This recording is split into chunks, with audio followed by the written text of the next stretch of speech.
پیغمبر خدا گفتند کدام انسانی که اگر در ماه مبارک رمضان خرسند شود، ماه رمضان آمد خرسندی میکند که ماه رمضان و داخلش خرسند می شود، حرم الله جسده علی النیران. پیغمبر خدا گفت خداوند میگوید که من جسد او را نمیگذارم که در آتش دوزخ بسوزد، من نمیگذارم که در عذاب من دوچار شود شخصی که با داخل شدن ماه مبارک رمضان چیکار میکند؟ خرسند میشود، غمگین نمیشود، خرسند میشود.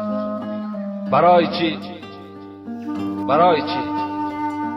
صاحب کتاب میگوید هر وقتایی که ماه رمضان فرا میرسد کشاده میشود، روز اول صاح العرش و الکرسی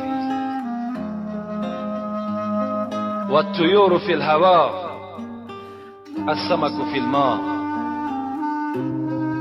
الشمس والقمر والنجوم ما دونهم یقولون. کرسی صدا میداده است، کرسی الهی، عرش صدا میداده است، ملائکه ها صدا میدادند، آفتاب، مهتاب، ستاره ها، پرنده های در آسمان، ماهی ها در زیر آب، تمام حشرات هایی که در روی دنیا جان دارند.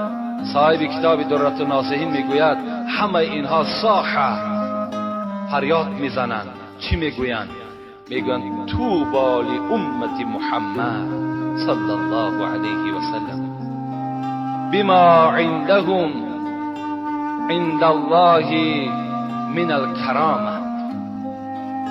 خوش به حال امت محمد صلی الله علیه و سلم با آن چیزی که در نزد خدا از برای اونها هست در این ماه مبارک رمضان.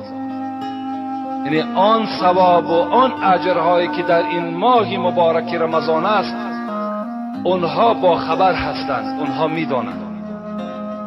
خوش به حال امت محمد که بر این ماه مبارک رسیدند. حدیث قدسی است که خداوند میگوید کل عمل ابن آدم له الا صوم فانه لی وانا اجزی به. چی میگوید؟ پیغمبر خدا میگوید، خداوند میگوید که همه عمل فرزند آدم از برای خودی وی است مگر روزه. روزه از من است، زیرا که بنده از خاطر من نه طعام میخورد، نه شراب مینوشد، نه همراه زنش خانه‌داری میکرد، همه از برای من است. از این خاطر جزا و مکافات آدم روزه‌دار من خود میدهم. خداوند خود وعده کرده است لأن الحسنات مجتمعة و طاعت مقبولة و دعوات مستجابة و الذنوب مغفورة و الجنة مشتاقة لهم.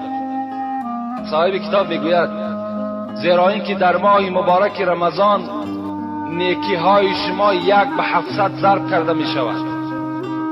تمام طاعتی که شما نیم کاله هم که انجامش میتین خداوند اون قبول میسازد. دعایی که شما به سوی خدا میبردارین، دست هاتون طلب بکنین، خدا قبولش میکند. گناه های شما را خداوند مغفرت میکند. بازم همه این چه است؟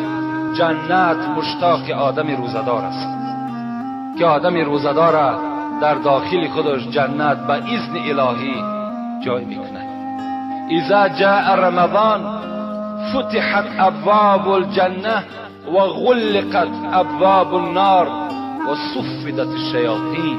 پیغمبر میگوید وقتی رمضان آمد درهای جنت باز کرده میشوند، درهای آتش دوزخ بسته میشوند و شیطان ها در تمام روی دنیا بسته میشوند.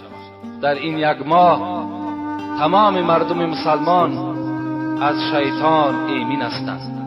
اگر کدام از ما و شما را خداوند نصیب کرده باشد در این ماه سفر ما و شما را به سوی آخرت، از روی وعده پیغمبر خدا درهای جنت برای ما و شما باز کردگی هست. ما و شما راستن به چی میریم؟ وارد جنت میشیم. از عذاب خدا به حرمت این ماه مبارک ما و شما ایمن میشیم.